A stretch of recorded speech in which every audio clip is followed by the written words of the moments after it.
हमारे नेता की पूरी राजनीति अगर आप वो 1.5 साल छोड़ दें, 2017 से लेकर 2019 अगर आप छोड़ दें, तो पूरी राजनीति मौजूदा मुख्यमंत्री नीतीश कुमार जी की नीतियों के खिलाफ ही रही है। निरंतरता में नीतीश कुमार जी ने हमारी पार्टी, हमारे नेता आदरणीय रामविलास पासवान जी के कद को छोटा करने का भी निरंतरता में उन्होंने प्रयास किया। आज पहली बार उन्होंने हमारी पार्टी नहीं तोड़ी, 2005 में भी जब दोनों बार बिहार विधानसभा के चुनाव हुए थे। 1 फरवरी में हुआ था जब 29 विधायक हमारे जीत के आए थे, तब तोड़े। नवंबर में जो चुनाव हुआ था तब भी हमारे विधायकों को तोड़ा। और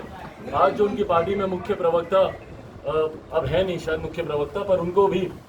इन्होंने ही तोड़ने का काम किया। हमारी पार्टी में वो एमएलसी होते थे, हमारी पार्टी के जो राज्यसभा के सांसद होते थे उनको, और अभी हमारी मटिहानी से जो विधायक थे। तो निरंतरता में मुख्यमंत्री जी ने इन लोगों को तोड़ने का काम किया। हमारे नेता आदरणीय रामविलास पासवान जी की बढ़ती राजनीतिक कद को किस तरीके से कम किया जाए, उसी के लिए ये दलित और महादलित समीकरण भी लेकर आए, जिसमें तमाम जातियों को एक तरफ कर पासवानों को अलग थलग किया गया, ताकि हमारे नेता आदरणीय रामविलास पासवान जी के कद को छोटा किया जा सके। इनको कोई दलित नेता उभरता हुआ मुख्यमंत्री नीतीश कुमार जी बर्दाश्त ही नहीं कर सकते, भले वो उस वक्त रामविलास पासवान हो या आज की तारीख में चिराग पासवान। चिराग पासवान को भी तोड़ने का काम और उसकी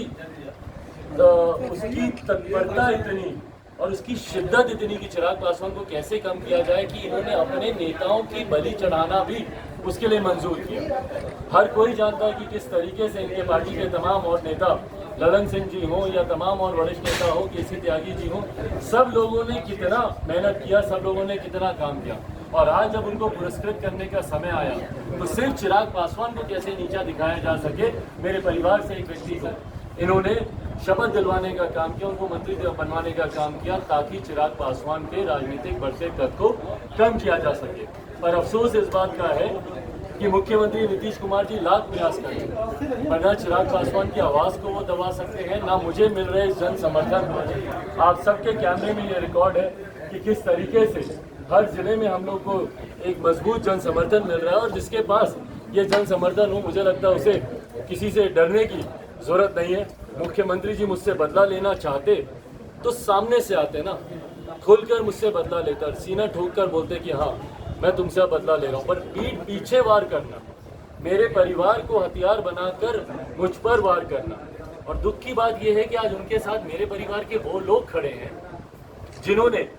इस बात को भली भांति जाना है कि किस तरीके से मुख्यमंत्री नीतीश कुमार निरंतर हमारे नेता को अपमानित करने का एक मौका नहीं छोड़ा हुआ।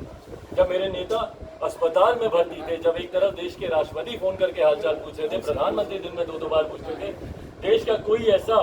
मुख्यमंत्री नहीं था, कोई ऐसा पक्ष विपक्ष का नेता, बड़ा ऐसा नेता जिन्होंने फोन करके हालचाल ना पूछा हो। और उसी में जब आप लोगों के द्वारा सवाल पूछा गया तो मुख्यमंत्री कहते हैं कि अच्छा मुझे तो मालूम ही। उसके बाद उनका घमंड पुनः देखने को मिला जब एनडीए में सीटों का बंटवारा हो रहा था, और उस वक्त जिस तरीके से उन्होंने कहा कि अरे जाकर पूछे ना रामविलास जी से, क्या अपने से 2 विधायकों के साथ ही वो राज्यसभा के सांसद बन गए। और अंत में जिस तरीके से राज्यसभा सीट के नामांकन को लेकर उन्होंने हमारे नेता आदरणीय रामविलास पासवान जी को अपमानित करने का काम किया, हमारे नेता को मजबूर किया कि उनकी आवाज़ पर जाकर उनसे मदद की गुहार लगाएं, तब तक मुख्यमंत्री टस से मस नहीं हुए। और आज भी जयंती के दिन उनकी शायद ही कोई ऐसा सत्ता विपक्ष का दल होगा जिन्होंने हमारे नेता आदरणीय रामविलास पासवान जी को जयंती दिवस पर अपनी श्रद्धांजलि नहीं दी हो, बल्कि इवन हमारे प्रधानमंत्री उनके द्वारा भी हमारे नेता को श्रद्धांजलि दी गई। पर जनता दल यूनाइटेड और खासतौर पर मुख्यमंत्री नीतीश कुमार ने एक शब्द उस पर बोलना ज़रूरी नहीं समझा। और आज जो हमारे चाचा जी उनकी गोद में जाकर बैठे हैं, उनको ये सारी बातें सोचने की ज़रूरत है कि भैया आप जिन भैया की बात करते हैं, जिनके विचारों की बात करते हैं, आप आज उसी गठबंधन में हैं और उसी नेता के साथ हैं जिन्होंने उनके विचारों को रौंदने के लिए, उनके विचारों को ध्वस्त करने के लिए शायद ही कोई कसर छोड़ी होगी। पर बहरहाल ये उनका अपनी करनी है। आने वाले समय में मुझे लगता है बिहार की जनता उनको इस बात का जवाब देगी। आज जब मैं यहाँ खगड़िया आया हूँ,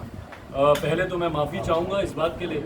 कि मैंने एक ऐसे नेता को पुनः चुनकर यहाँ से लड़ने का मैंने मौका दिया, जिन्होंने पिछले 5 साल तो जो उनका कार्यकाल रहा, मुझे यहाँ पर जब मैं आया उनके चुनाव प्रचार में तो मुझे जनता से पता चला कि उससे काफ़ी असंतुष्ट हैं।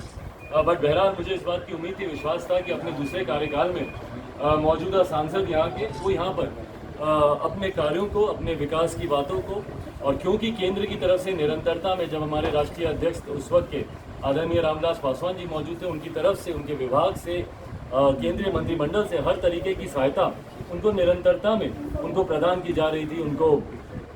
हज कमेटी का चेयरमैन तक उनको पार्टी की तरफ से बनवाने के लिए निरंतर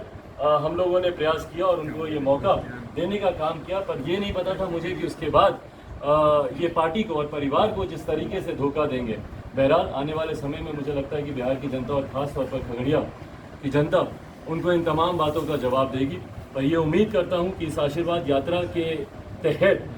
ये यात्रा जिस जिले से जाए, जिस तरीके से मुझे लोगों का जन समर्थन, उनका आशीर्वाद मिल रहा है और बिहार फर्स्ट, बिहारी फर्स्ट जो मेरे पिताजी की अंतिम इच्छा रही है, उनका आखिरी सपना रहा है और इसी सपने को पूरा करने के लिए पिताजी ने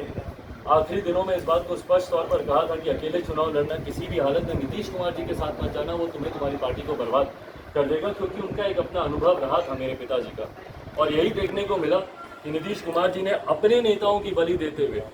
और अब यहाँ से this marks the beginning of the end. अब यहाँ से नीतीश कुमार जी की पार्टी के पतन की भी शुरुआत यहीं से हुई है। आप आने वाले दिनों में देखेंगे और मैं कोई बड़ी बात नहीं बोल रहा हूँ, मैंने इस बात को पहले भी कहा था 10 नवंबर 2020 को जब